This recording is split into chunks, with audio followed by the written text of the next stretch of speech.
The following program will make you want to grow things and experience new and wonderful dreams about your plants, garden, and garden design. Listener participation is always strongly advised.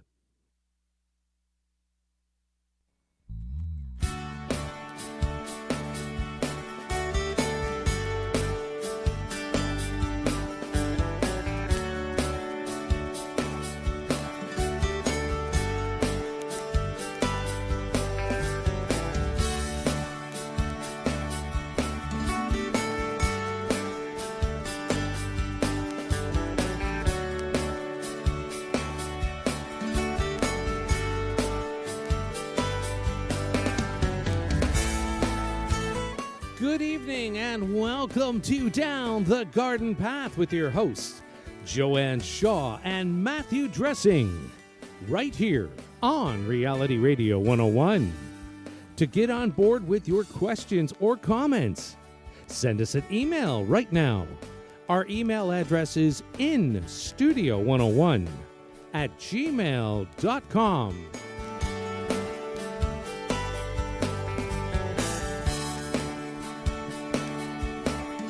And now, ladies and gentlemen, your hosts of Down the Garden Path, Joanne Shaw and Matthew Dressing.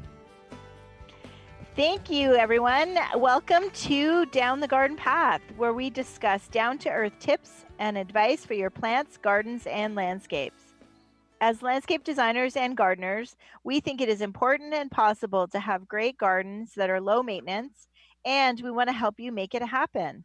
I am Joanne Shaw, landscape designer and owner of Down to Earth Landscape Design. I've been designing beautiful gardens and landscapes for homeowners east of Toronto for over a decade. And joining me on the show is my co-host, Matthew Dressing. Welcome, Matthew. Welcome, Joanne. Good evening, Gary. Good evening, everybody. I am Matthew Dressing, horticulturist and landscape designer and owner of Natural Affinity Designs. Natural Affinity is a landscape design and garden maintenance firm servicing Toronto and the Eastern GTA. Joanne and I enjoy hosting Down the Garden Path each week, bringing you interesting, relevant, and helpful topics to help you achieve a great garden. We learn right along with you from each other, from our research, and from the guests that join us here on the show. As always, we welcome your questions via social media, email, or phone call. That's right. And we want to thank you for joining us during this live recording, I guess, of Down the Garden Path. And you can always check out past shows of Down the Garden Path on your favorite podcast app. There's a lot of P's in there.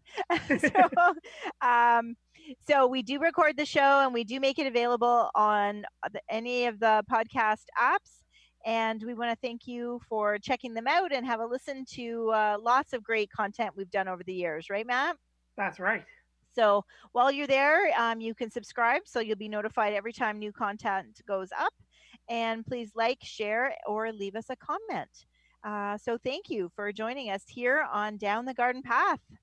Hello, Matthew. Good evening. How are you, Joanne? I'm good, thanks. How are you? I am doing well. A week has gone by. Oh my gosh, eh? Can you believe it's already gone by? Everything is so busy. You're busy at work with designs and things like that. I'm busy in the garden center doing all sorts of crazy things. Have a few designs on the go myself. But time is just, I can't even believe it's mid-June. I can't either. Someone said that to me. She said, oh, it's the 15th today. I'm like, oh my gosh. How did that happen? Wait a minute. Wasn't it May 15th? I know. Oh, it's crazy. So how is your garden looking? I have to say my garden's looking pretty good. My poppies were short, always stunner, but short-lived. And my peony is just opened yesterday, I think. So one of my regular, we talked about peonies last year, my herbaceous peonies. And my tree peony is not bloomed yet, so I'm waiting for that. Nice. So the garden, I love, foliage too. So my purple smoke bush is finally leafed out. My cut leaf golden elder is next to it and looks amazing. I love the contrast between the gold and yellow. My irises with the variegated foliage are looking great. So yeah. Did you go smell your irises? We talked about I that last week. did, and you are right. You do have that one. Yes, Okay, yeah. yeah, I have that one. And it's funny, one of my neighbors smelled it and she's like, "Is it smell like cherries?" And I said what did you say, grape Kool-Aid, right? And Yeah. I said, "How about grape Kool-Aid?" She goes, "Exactly." And Yeah. then I had posted pictures of it on Instagram, and Dawn from Gardens Plus commented and said, "Go smell it. It smells like grape Kool-Aid." And I'm like, "Yes, I was just told that, and it does." So that's Oh, funny. So yeah, so it really does, everybody. it does. I wait for that one every year. It's like I this know. a nostalgic kid thing. You open the grape Kool-Aid in the summer. It's perfect. Yeah, for sure. For sure. So certainly lasted. They're almost done too, but still they lasted longer than the poppies. I mean, man, the poppies are just so quick. They're so quick, so beautiful, but So quick. just so quick. Yeah, yeah, for Yes. sure. So yeah, so no, overall, I'm pretty happy. Everything is doing well. I'm trying to stay on top of the weeds, but struggling a little bit the last couple of weeks. Mostly my shade garden that's underneath the maple trees, because then all the keys have fallen and now the like little baby. So I've got to go pull those out of the river rock, and that's not a favorite thing to do. So I'm not doing No, it. I haven't done that. So yeah, so no, it's doing well, and considering it's had I mean, I certainly haven't had to water anything. oh, Even through that heat, it's done well. So yeah. that's awesome. Hmm. Yeah, whenever I think of weeding river rocks, that's the first thing I picture is river rocks and those little maples coming up through it. Yeah, not so good. Yeah, So, and how about you? How is it, still a crazy zany life in the garden center? it is. It really is. By now, we're normally slowing down things. You know, the heat's setting in. Mid We're going June. away. It's mid-June, right? The kids are coming out of school. The cottages have been open. People have already bought a bunch of their things, and they're starting to head north to cottage country, or go away for the summer.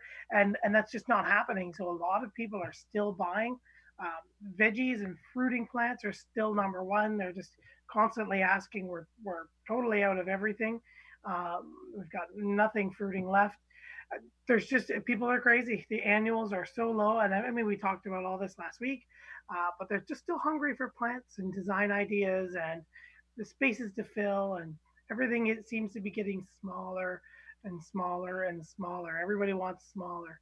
So, and then that's again another trend. I'm just thinking like trees and shrubs, and Yeah. everyone wants a tiny tree that grows like 10 feet tall and 2 feet wide.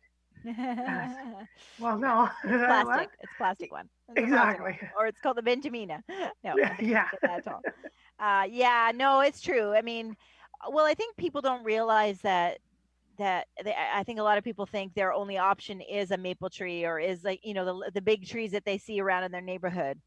Mm, So they don't realize that there are trees that are more suitable for our space. In fact, one of the installs, I did an install today, and they have quite a bit of property, and they asked for a sugar maple. And they're like, how big is it going to be? What's the root ball going to be? I'm like, I can't remember the last time I sold somebody a sugar maple because it doesn't belong in a 40 by 40 backyard, no. right? And or even smaller front yard. So yeah, so yeah, it's true. There are a lot of great options, but it's hard to always, you try to come up with something new. As a designer, I feel like you get stuck on. I'm always suggesting a serviceberry. I'm always suggesting a serviceberry. I restock lilac. So it's nice when you can hear about or think of like, oh yeah, I can try that. It's a little smaller. Yes, indeed. Agreed. Hmm. Agreed. Yeah, there's always that little group of staples you seem to always fall back to. Yeah. Yeah, Yeah. for sure. Well, this, Yeah, it's June. It's midway through June, like we just talked about, and that's our theme right. is June. So you want to tell us about our theme? Well, our theme this month is perennials. So we're talking about everything about perennials, from caring for your perennials to the new perennials from 2020 to peonies, ornamental grasses. This month, we've got you growing back for more. And tonight, we're going to continue this month long theme of perennials with a trip into the world of ground covers. So if you've got some little spaces, or you've got some ground cover questions, or just some perennial questions in general, we'd love to hear from you. Join the conversation, share an experience. You can write us here at In Studio. or here on Zoom, I guess I should start saying, at instudio101 at gmail.com. So we are going to talk everything about ground covers. Excellent. Excellent. That's right. And where So do we start? well, I think I mean, let's just play devil's advocate. Maybe everyone should have heard the term ground cover, Ground but cover. maybe they didn't, right? But that's anything that basically is a lower growing plant that covers basically the soil, protects it from erosion, the drought, the sun, things that might take away from the soil. That grows along. Usually, we use it on the edges or in the foregrounds of designs or garden beds. May even be used in a container garden as a spiller, something that's just long and flowing and trailing. And it's basically that last layer before we hit the ground, that herbaceous layer, if you will, that's below the layer of the shrubs. So if you just kind of picture like a forest, you've got the trees, you've got bigger shrubs, medium shrubs, and perennials. And our last layer we're going to hit, that's a ground cover. And we're going to talk about some uses for ground covers. And I think one of the things that really got you interested in the topic of ground cover perennials was, and you're gonna have to tell me, I totally forget, but using ground covers as mulch versus Mm-hmm. instead of just piling it full of mulch and leaving lots of different spaces Mm-hmm. open in your garden. Yeah, I was at a talk, I think it was Landscape Ontario Design Conference a couple years ago, and a landscape architect from the US, and I probably can find his name if you give me a minute, but he had done a whole presentation on, and I think being a landscape architect, he was doing a lot of designing a lot of commercial or public spaces.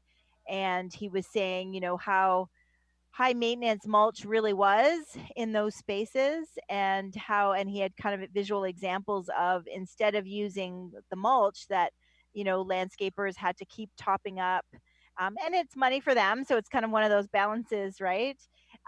He found that by using plants, low growing ground hugging plants instead of mulch, how better the whole garden performed. And that you had certain plants that liked cooler roots, so then you had plants that were shading those roots, that type of thing. And so yeah, so that was really fascinating to me to start to think about that. And I think it's tricky because it's a fine line, because there are many ground covers that are, for lack of a better term, messy looking.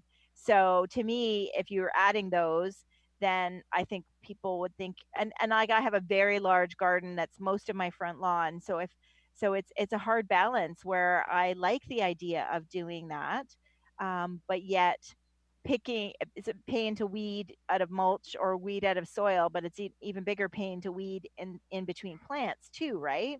Mm-hmm. So I think it's really important to, so as much as I love the concept, I think it could be challenging to do for most homeowners.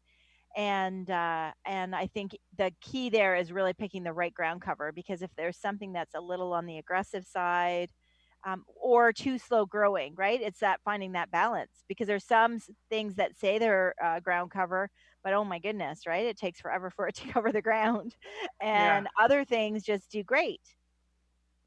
that's right. So yeah, or get out of control and you're constantly cutting it back and keeping it out of the lawn, that type of thing. So yeah, so, and I've incorporated, because of my yard, my garden, being right against the street, I also had to consider salt tolerance and drought, because it's a bit of a slope. So any water that I water, it's going to run right off to the sidewalk. So yeah, so I think it helps me think outside the box. Great. So what are some of your favorite ground covers that you've either used in your garden or you enjoy designing with? Yeah, I would say for my garden, I would say there's several sedums. So Angelina sedum, Mm. um, Dazzleberry is one I think you introduced me to. Right? It's not. I wouldn't say that one's quite as much of a ground cover. It's a little bit more. It's a little higher. Yes. Yeah.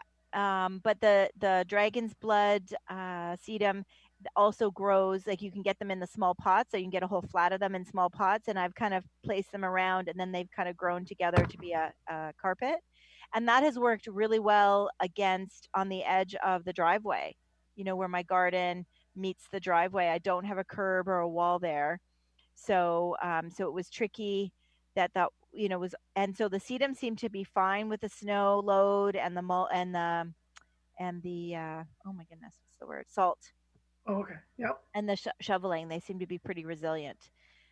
So yeah, and you often get the weeds. That's where the weeds like to go, right between the edge of the grass and the edge of the driveway. And I actually have like a strip of interlocking there, and so um, you know the sedum seem to kind of fill in. So that has been very good. I do have some creeping thyme as well, that Mm. I put in because I was thinking that it would. I had some flagstone in a path, and I kind of was trying to do creeping thyme. It's funny though. Once it goes, that's an example of once it's so successful, and it really takes. Then you no longer see your flagstone, Yes. stepping stone. It just becomes, it covers over it. So and the cool thing about those ones that are really tight to the ground, and I think I don't know if they still market them that way. There used to be a whole line of ground covers that they marketed as quote unquote steppables. Yes. Yeah, I think they still do. I'm gonna just quickly look actually. Okay. So, and I know the times were some of those were. I remember working at the garden center and thinking, yeah, I'm not stepping on that with bare feet, but or even with shoes on. But there was some others, and I think some of the creepy time, woolly time, those ones were very, where you could kind of pad them in a path, and, or in those small areas where you can't, nothing grows type of thing. Yeah.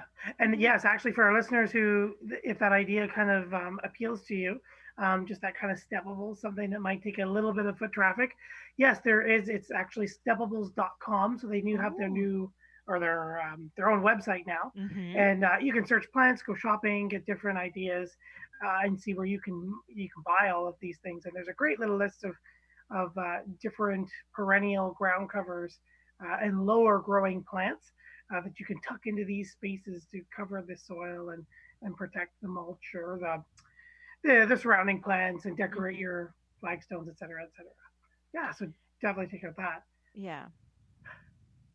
We have a couple of listener questions Excellent. that have popped in. Shelly writes, "Hi, Joanne and Matthew. What are the best perennials to grow in shaded areas? Thank you, Shelly." Shade perennials. Shade perennials. Just in general. I mean, there's always hostas there. That's a clear one. I always enjoy the Heuchera series, Shelley. Not sure if you know the Heucheras, the Heucherellas, and the Tiarellas. They're all low growing mounding plants, anywhere from 12 to 18 to 24 inches, usually on the smaller side, tall and wide. They're great, especially because they've got a wide range of colors. And they also give you some great little spikes of flowers through the summer and at different types of year, depending on the cultivar you have. Um, and again, flowers take a lot of sun to produce. So the shade often relies on shorter bursts of flowers, but also nice colors and textures and combinations, ferns and hostas and heucheras and some Mm-hmm. different perennials as well. I would say the tiarellas probably grow the best in the shade, though, wouldn't you? They are, yeah, most Yeah, certainly. because I Yeah, think some of the coral, like the funnest coral bells, are the ones that tend to be different colors, and like the caramel and the burgundy and stuff like that, and they need a little bit more sun, so kind of dappled sun. yeah, that kind of that partial shade versus like a fully shaded area. Yeah, they need Right, a little bit of that sun to keep a bit of more of that color. right. Yeah, for sure. So I think of lungwort and Yes. lungwort, and what's the other one? Oh my gosh, there's the two with the spotted foliage. Oh, Brunera. Yep. Brunera, yeah, Brunera, those two. Jack Frost. Yes, I know. They tend to be. Um, and what was our listener's our question? Or what was Just her a name? Shelley for best Shelley. Sorry, perennials in Shelley. shade. I can't because Matt and I aren't in the same room. I can't see when he writes it down on a piece of paper Yeah. anymore. Shelley, I think they are neat because they do have like a periwinkle flower in the spring, Mm, and then when they're done, they do have an interesting leaf. So very silver. The lungwort is kind of spotted silver and green, and the Brunera is a bit more mottled silver and green. So they're a nice yeah, addition. The Japanese painted ferns, some of the ferns are really nice. most Japanese painted certainly. fern, there's a ghost Japanese painted fern. And there's one that the name is, it's a native one that grows a little bit taller and has cascading. And I forget its name every time. And it's native. I think of columbine as well is another native one that kind of self seeds. Hmm. And you're not getting the one I thought of. That's Then fern. No, maidenhair fern jumps to mind, but I didn't know if that was native or not. yeah. No, the other perennial that's native that has the spikes, bleeding heart, of course. Yep. What's the other one that has the spikes and they cascade and they've got little white flowers down the stem? I always jump to Tricurtus. That would be the I shade know you're perennial if I was. toad. That's the toad one, right? My toad lily. Yeah, Toad lily. Yeah, it'll come to me. it'll come to you. Anyway, well, we gave you lots of tips there. So, Shelley, thank you for your question. Yes, for sure. I love the lungwort and the brunera as those hosta substitutes. Everyone Mm, keeps going to that hosta. yeah. And then I like about the the lungwort how the flowers change colors between the pinks and the blues as they Oh, come yes. out and emerge Yeah. too. Yeah. That's a lot of fun. And on theme, if you're looking for a shade ground cover, there Yeah. are some good ones. So Ajuga and Pachysandra come to mind. Yep. I know periwinkle's a bit of a controversy. Some people find it invasive. Some, but when it works, it works. So I Yep. don't know where you fall on the fence about that. As well as anemone or Canadian. Oh, Can, anemone canadensis, right? yep. Yep. And then the Canadensis, the Canadian Thank you. anemone. That's Yep. right. It's Yeah. beautiful.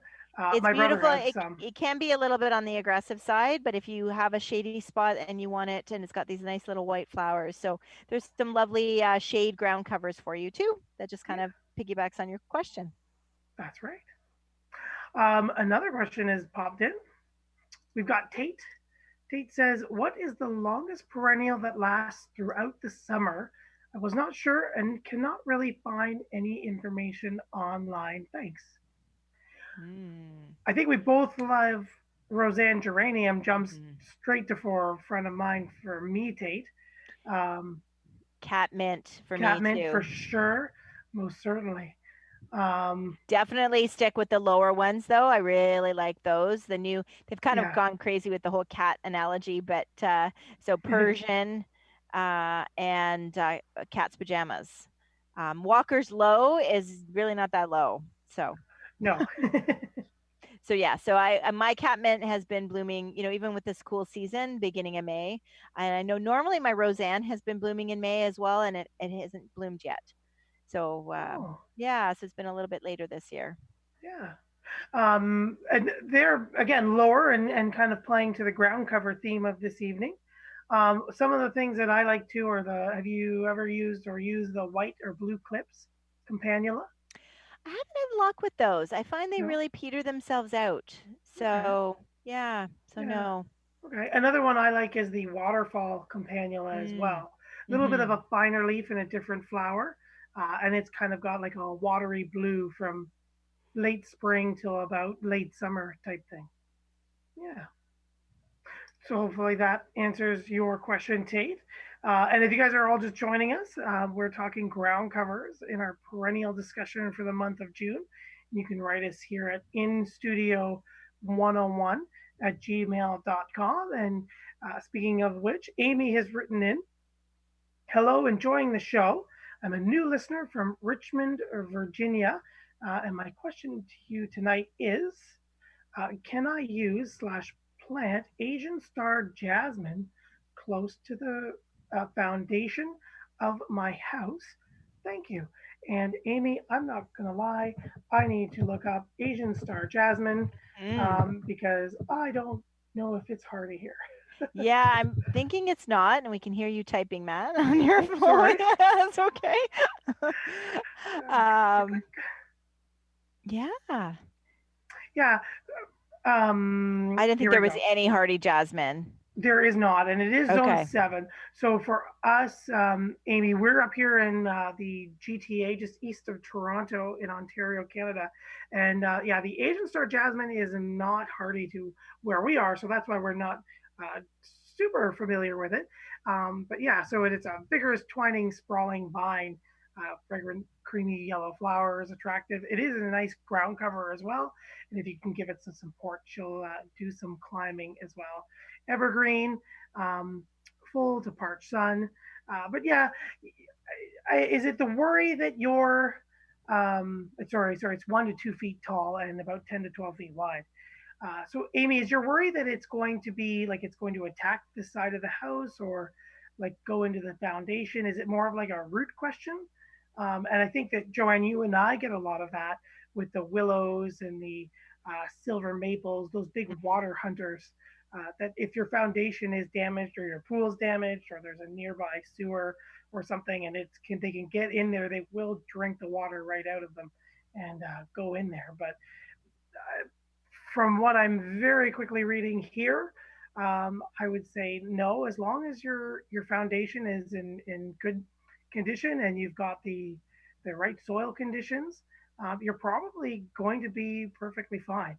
That's Yeah. usually what more the issue is. Yeah, and it's not going to survive the winter though, right? So putting it in the ground. So really, I suggest putting it in a pot, and then Right. maybe you can save it and bring it in the house. But putting in the garden, it's not going to make it through the winter. Although we didn't ask what zone she was in. Right. So I'm just gonna say zone of Richmond, Virginia. yeah, Pardon my typing again. And maybe Amy can write back if yeah, maybe Amy can write and tell us what zone it is. But it does look like it's zone 7A. So you should be on the northern range of its perennialization. hmm Yeah. yeah, okay. So I hope that answers your question as well, Amy. hmm Awesome. So we So, hinted at some of the invasive ground covers. Do we want to cover a little bit of those? So these are the ones that we definitely recommend. Even some of them I wish they wouldn't even sell anymore. yes. And I think that you and I are both jumping straight to goutweed. Goutweed. Yeah. Yeah. Goutweed. So Igopodium, podagraria. Um, Crazy adaptable to anywhere, and that's one of the things that makes it just so vicious. High shade tolerance, it will take full sun, um, produces by via seeds and like the rhizome, so it spreads. And if you've ever tried to dig this out, um, you know that it's just super hard to do. It's very resistant, at least to the Canadian formulation of Roundup. Don't hmm know what you guys have to our U.S. listeners to the south, what you guys might have to kill it, but it can be very difficult here. If you're not familiar with it, it's also called Snow on the Mountain, which is a very pretty, dainty name. But don't be fooled by its white flowers and its nice little three-lobed variegated leaf or three little leaflets. But it is viciously, viciously invasive. Yeah, Pardon me. and sometimes it's popular because it grows in tough places, Tough spots. challenges. But the problem is it doesn't stay there. It will go into the lawn. It will go to your neighbors. It will go anywhere it wants. And so it's really not worth it. So even though you really don't like that bare spot under your tree, it's seriously not worth it. So and your neighbor, the people that have the house after you and things like that would really appreciate you not to do it. So yes, I've been known Yeah, to stop people in the store that have it in their buggy and say, no, go put that back. I do the Yeah, same thing. I get angry when we order it. It's like this is yeah, just an it invasive shouldn't. weed. Don't There's touch no it. reason. Yeah, because there's No, lots of other things that would work in those situations. What's exactly. another one that you can think of? Well, I think we talked about the Vinca minor Mm, as being yeah. one of those dense growing. There's very few pests or diseases, spreads with roots. Again, lots of different soil and light conditions. It can take that dry shade and has a nice, very shallow root system. These guys just kind of like the another one that we like to see too is the Hedrahelix, just the English ivy, Mm, is yeah. also listed on the some of those invasive ground cover species. They will attack the forest. They're so good at just climbing trees and taking up vertical growth and just climbing things and drowning out things, especially the ivy, Right. especially the ivy. Yeah. Um, And I think especially if they get into areas like people that back onto conservation or back onto protected areas or natural areas, like that's where it becomes an issue, right? Because they're so aggressive that they're going to choke out all the natural and the native plants. if if you're in a subdivision in your front yard underneath your shade tree, you can control periwinkle and it's going to cover and it's going to stay, which is also vinca. It's going to stay fine, right? But I Hmm. think it's people, if you back onto or side with a park or another yard, that's where it becomes a bit more of an issue, because if it spreads there, then it's really, there's no way to control it. That's right. Once it So escapes your yeah, grass. so I think that's the thing to consider.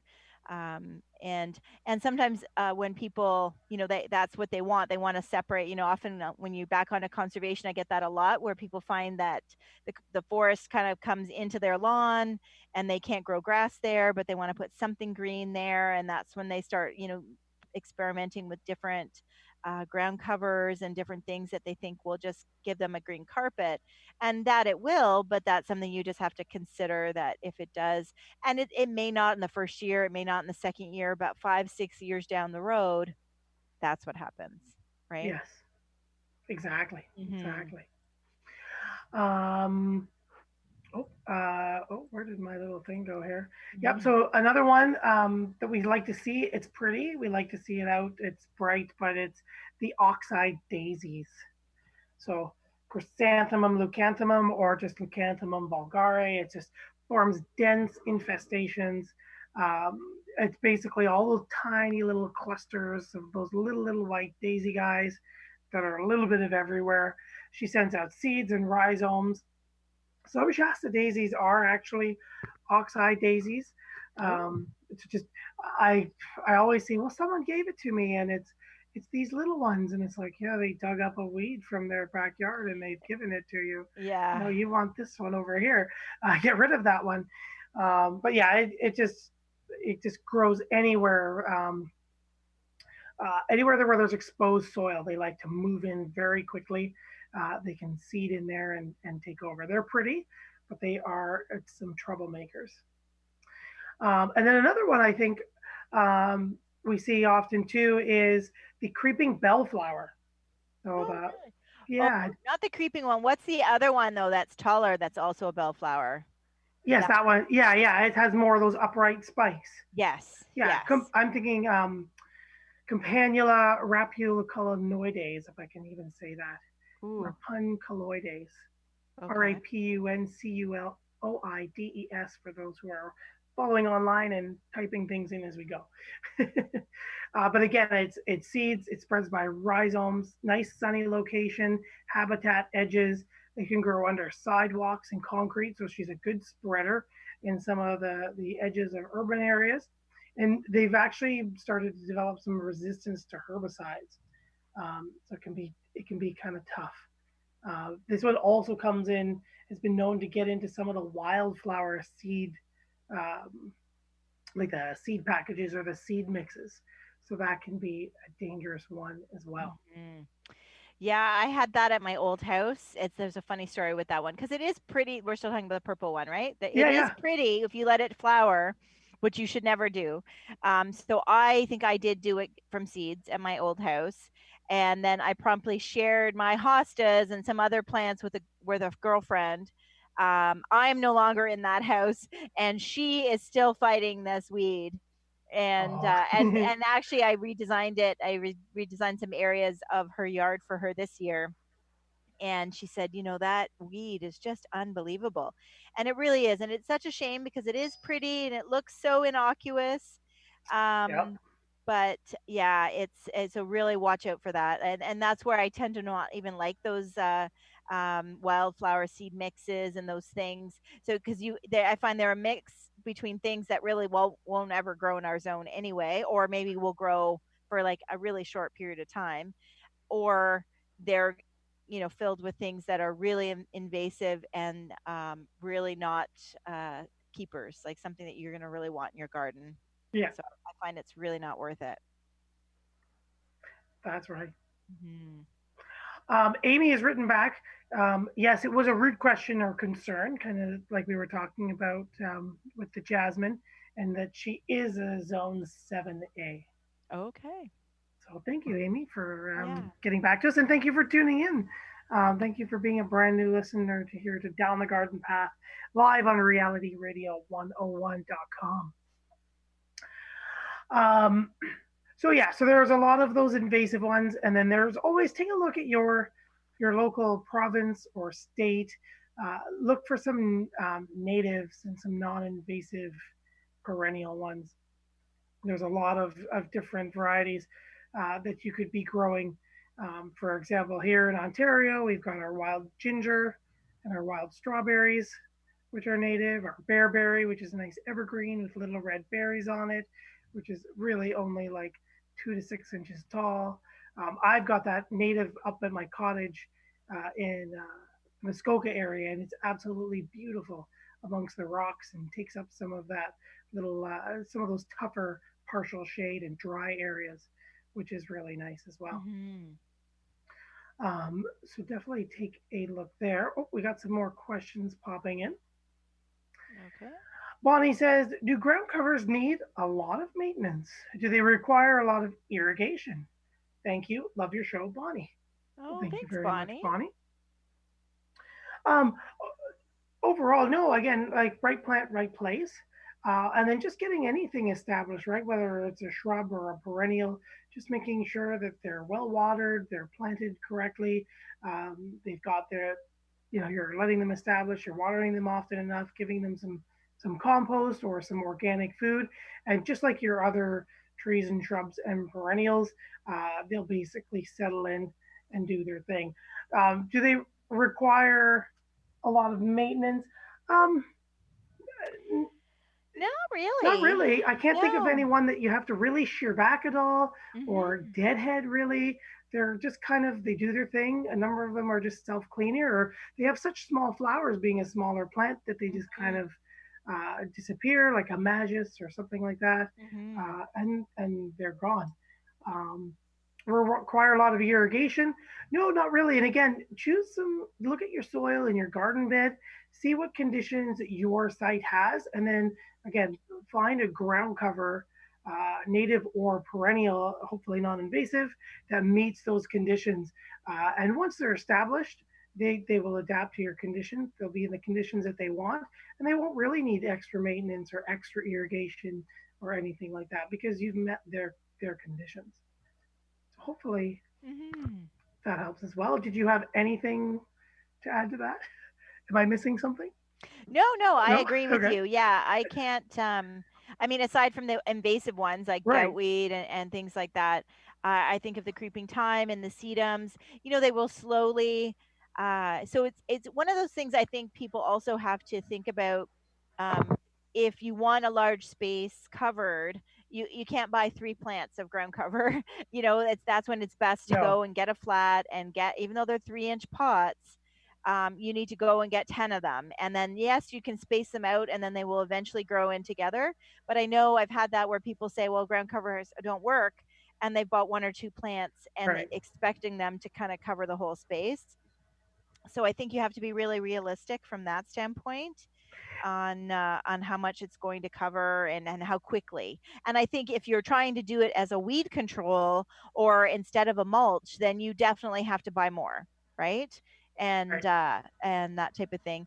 One other question is, what are your thoughts on you're buying a planting, so this is why I don't end up giving a lot of people putting a lot of ground covers in my designs, because many people want mulch. And so it's like you can't, it's hard to have both because the mulch slows down the spreading of the ground cover. Do you uh, agree or disagree? No, no, yeah. No, I think you're right. I think it goes kind of goes both ways. How are the ground covers spreading?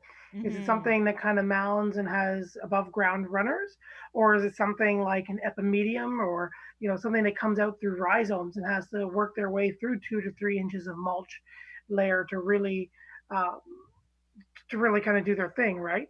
So I think if depending on how it grows, yeah, I think you really kind of need to look at the form. If it's someone that's going to mound and spread like a sedum, for example, I Hmm. picture like, for example, we were talking about dazzleberry, right? It kind of spreads every year, gets a little bit bigger, and the new stuff comes out. For the most part, she kind of leans down or spreads out those bigger stems that she grows. She has no problem getting over the mulch that way. But she Right. might have something difficult if she's spreading stolons and pushing through 3 to 4 inches worth of mulch. So I think that Yes. can slow it down and play with issues that way for sure. Hmm. Yeah. Yeah, I think also I think that if you're like creeping time, like anything that is a really low hugging, Yes. that's the stuff that you have to really think about. Right. That would be definitely the mulch would probably interfere with Hmm. that. And Good point. ajuga, like ajuga and vinca, things that kind of have that, like you said, like the little feet that it takes, oh, once it lands here, then it's going to, grow a new plant, then it has to work a lot harder in mulch. So Yeah. it's kind of one of those things. So I think it's good idea to start if there's a small area that you want to practice doing a ground cover as a mulch. Starting off small and kind of seeing what works and what doesn't work in your garden, and I'll post some pictures of what I have along my the edge of my gardens, and post them on our Hmm. Facebook group so people can have a look. And it's kind of cool when I've seen it where I like it where it's all the same ground cover and it looks so nice. Yes. And I have to admit that over time and for various reasons, usually a lack of time on my part, I have much which you would call more of a patchwork. So it's a little bit of this and a little bit of that, but I'm happy with it. I think the texture is really neat, and many of the sedums do actually flower. They'll put up like a little flower later in the summer, and and it's a nice little plus. But I think all season long having those different textures Yeah. and leaf sizes and slightly different greens, some a little bit more silver, some a little silver with pink, some really like the Angelina is very yellow. So Yeah. I think you can have a lot of fun with that, and add some color. And the ajugas, they for shade, some of the shade and ground covers are Pakisandra's got that glossy green leaf.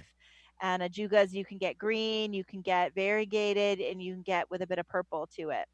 Yeah. You can get like chocolate chip with the really Yeah. fine dark chocolate Yeah. leaves. Yeah.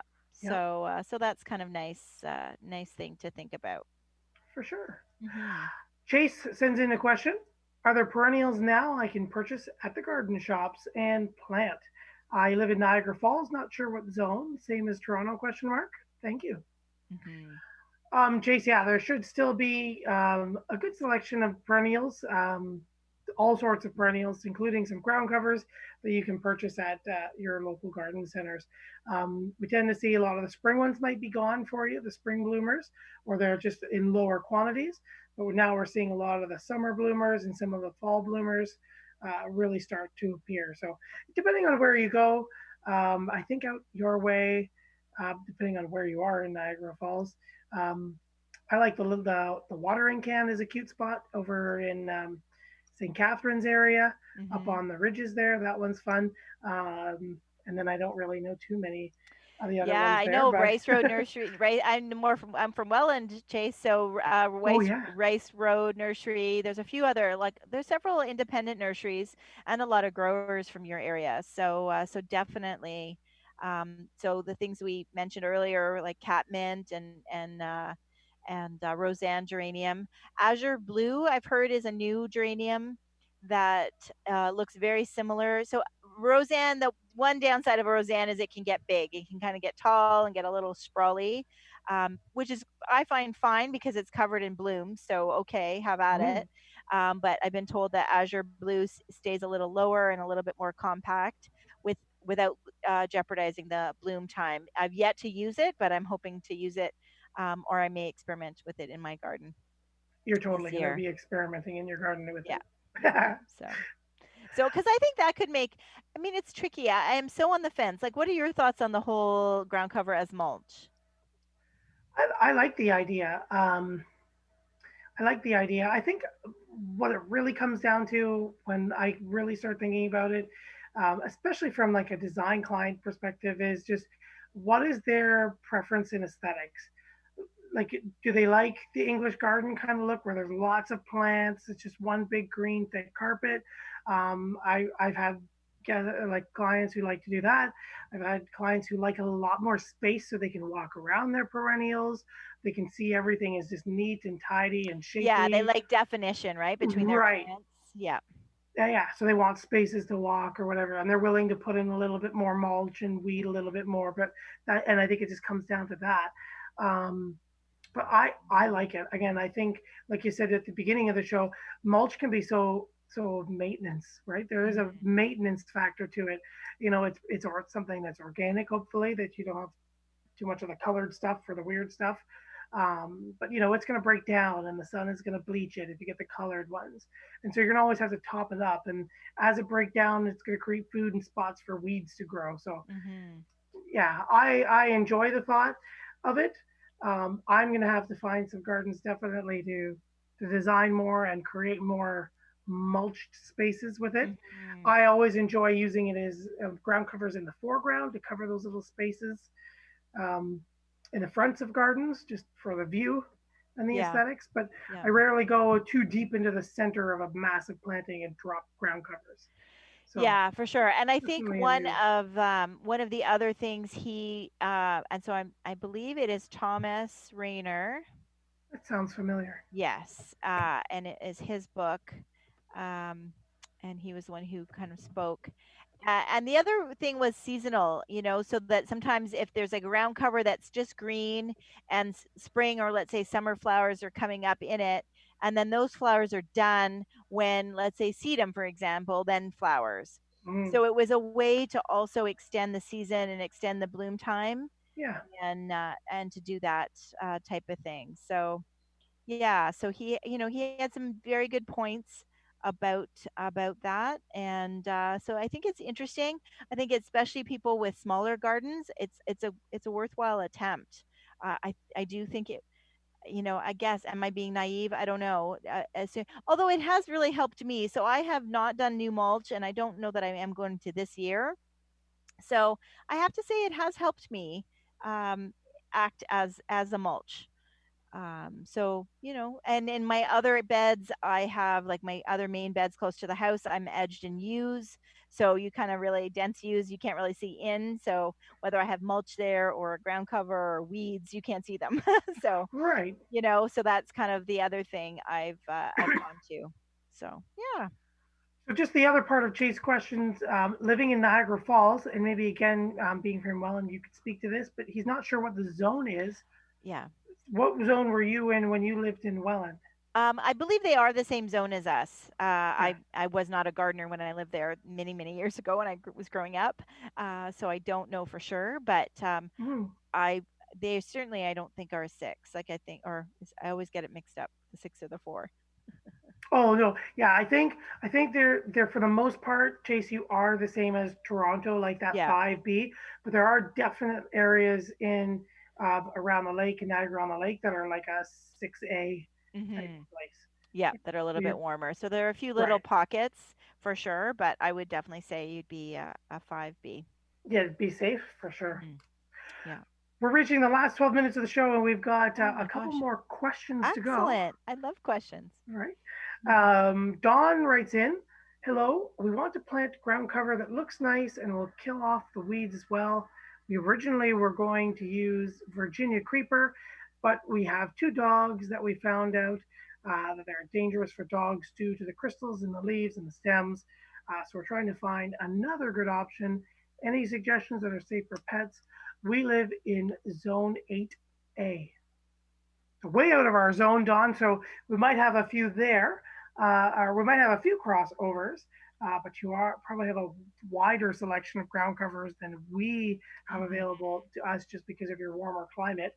Um, and you know what? With the pet thing, I always have these lists in my head for cats and dogs, and they Hmm. come and go. So I'm wondering, Dawn, if you would be okay if Joanne and I maybe got back to you outside of the show, and Hmm. maybe we could put a list together of some pet friendly Zone 8A ground covers that might be take some heavier traffic from the pups running back and forth, For but sure. also Yeah. should be safe for them to eat and nibble on if they get And that. did Dawn say shade or sun? He didn't actually. I was just going to say too, Okay. and it looks like, I mean, you say Virginia creeper, which is shade tolerant as well. But yeah, what sunlight do you have, Dawn? Are you thinking full sun, full shade, or a mix of both? If the dogs are out running, I would guess it's probably more sun than not, but I could also be wrong there too. nice shady backyard for the dogs to play in. So yeah, Dawn, let us know right back, and we'd be happy to send out a list for you and get some do some research and learn about some new plants for you. And lastly, our one of the last questions, because there might be another one. Frank writes in, "Hi, enjoying the broadcast this evening. Please remind folks as they are going out to purchase garden supplies to continue to use social distancing protocols as we are not out of this virus mess yet. Thank you for your public service announcement on your radio show." Yes, and it's very true, Frank. We are still needing definitely just working in a garden center myself, social distancing and wearing a mask. And I know our garden center is mandatory. Yeah, just be respectful. Try to email the pictures to the garden center if you need things. I find it's really hard when you're working outside that someone comes out in the middle of the sunny shrubbery area and they're like, "I've got a space in my garden," and they try to hold up a picture for their phone. And it's like, well, I can't see that. And I can, nor A, because I'm outside, but B, I can't get close enough to you. So Hmm. um, Should they try to print their pictures maybe on a piece of paper, and that that might would be be easier? even easier because we Yeah, could write some stuff down for you. We could even draw in some silhouettes, yeah. depending on how your garden center staff feel comfortable with designing or Hmm. filling in that space. Hmm. Yeah, and then Yeah, that might be a good thing to suggest that people just print it out. Everybody's got a color printer, yep, these days. Print it big. Don't print it 4 by 6 or 3 by 5. yes, make a nice you know, 8.5 by 11 at 11 least. picture. Might use up some ink, but for sure. Yeah. And don't forget, when you're going into your garden centers, if you've got larger areas, sometimes your staff may or may not have design staff on staff, or you might have some people, they're just kind of maintaining the plants. Don't forget, if you've got tougher areas or bigger beds to fill, definitely connect with a local landscape designer to really Hmm. help you connect back with your garden and really kind of give you that plan moving forward that make it sustainable and low maintenance. Yeah, yeah. I think people go in to garden centers really expecting that every single person there You has do? has a horticulture background or has a design background, and they're really not. I mean, there's a good percentage of people that are there because they're strong and they can lift things and they can move things from point A to point B, or they can water. And they can definitely point you towards the roses and point you towards the trees and shrubs and that type of thing. But really, their job, and it's almost like they don't want them to have knowledge because they want them to focus on moving things and watering, right? That's it. I always think of when you go into the pet store, every associate in the pet store isn't a vet, Yeah. right? Not Yep. everybody in the garden center is a walking encyclopedia of plant knowledge. Yeah, exactly. At the pet store, they can tell you where the bird section is versus the Right. dog section, Here's a but they nice can't tree. diagnose what's wrong with your dog. Right. So that is a great analogy. Oh my goodness, that is a very good analogy. So yeah, so give the kids a break. I hear people saying such, and they're just level expectation. And we wish that our industry was stronger and there were more people that could. I mean, absolutely. Mm-hmm. The many things that everybody in the industry is trying to do to improve and spread the word. And this year is particularly hard. They didn't gardens when it was hiring time. Garden centers didn't even know if they would open, right? That's So it. staffing at any garden center is not usual, and staffing usual years was challenging. So yeah, so please be Mm, patient with everybody. that's right. That's right. Yeah, I know at our garden center there's fewer of us right now. Joanne, it's like me and Larry, Oh gosh, yeah. and it's seven And so I days a go week. back to, and I know we're biased because we're both landscape designers by saying, please, but you're going to save yourselves tons of frustration. Yes, And we do have, like, I have to say, I've never been busier. Everybody is home. Everybody wants to do something from their garden. I'm booking appointments at the end of June. I know somebody they contacted me over the weekend, and I said the soonest I could see them was June 24th, and they're like, "Well, can't you see me any sooner?" And it's like, I honestly can't because I could see you, but then I still can't work on your design. So I'm trying to yeah, kind of leave space from when I see someone to when I can do the work, so it's fresh in my brain. So yeah, so I'm just trying to work as efficiently as I can, all the while doing installations are still coming. Or we just wrapped up the last week. Last week especially, I had 5 planting jobs, all from jobs that we were finishing from last year. Right. Yeah. So that shows you, we often talk on the show about the curve for when you book a landscaper to when your job is installed. So that's an example. And with our late start this year, what normally would have been planted in May, was planted in the first long week, first good week of June. So now we're starting to do jobs that were booked this year, kind of the end of June and July, that type of thing. So definitely, and I've talked to other designers, and they're all in the same boat. We are doing all our best to get back to you, and to help you with your gardens. So be patient with us. It's a very short season, and we work very hard to get to as many gardens as we can. That's right. Mm-hmm. Speaking of garden designing and things like that, it brings us to the end of the show. And this is where we tell our listeners where if you need to contact myself or Joanne for some design help or design questions, where you might be able to find us online. You can find me at naturalaffinitydesigns.ca with my email and all my social media links there. And you can also find Joanne at downtoearth.ca with the number 2. So you can find my website there. My design pricing is there, and my service descriptions, as well as all my social media links as well. Right? That's right. And if you ever have a question and we're off the air, you can always send us an email here at instudio101@gmail.com. And Gary, our wonderful producer, always forwards us the messages and is happy to help us out. So thank you again, Gary, for that. And I think this was a great show. I think we covered Groundcovers was a bigger topic than I thought, because we really could cover quite a bit. We did mention some natives. I know we've got our little list here. I'm like, did we get to everything? Right. So some native ground covers. We got the sun and shade ground covers, and the really tough ones, and the invasive ones. So we definitely, if you're just tuning in late in the show, please go back and listen to steer, which ones to steer clear of. Mm-hmm. Anyone that somebody gives you a ground cover that they have too much of, then that's your first sign of you do not want it. That's right. Please buy them from your garden center, read the tags, Google them before you put them in, because it's just the safest way. And that can be said for any perennial that somebody's giving you. Yes. But ground covers especially tend to be, because if it is goutweed, if it is something that's invasive, then it's not a good idea.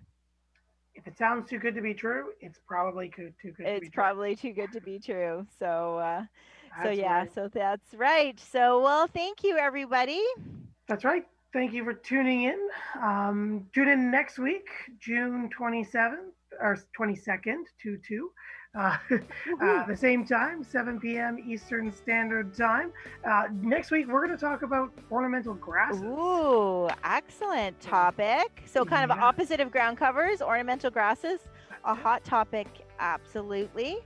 Yes. So I'm excited to learn more, because I'm sure you've got a few more that you are familiar with than ones I am.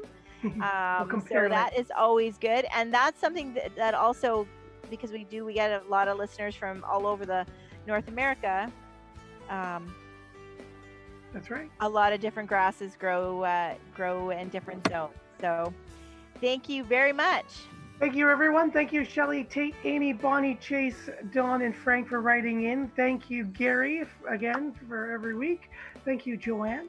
And we'll see you next week. And thank you, everyone, for listening to Down the Garden Path here on Reality Radio 101. Thank you for listening to Down the Garden Path with your host, Joanne Shaw and Matthew Dressing, right here on Reality Radio 101.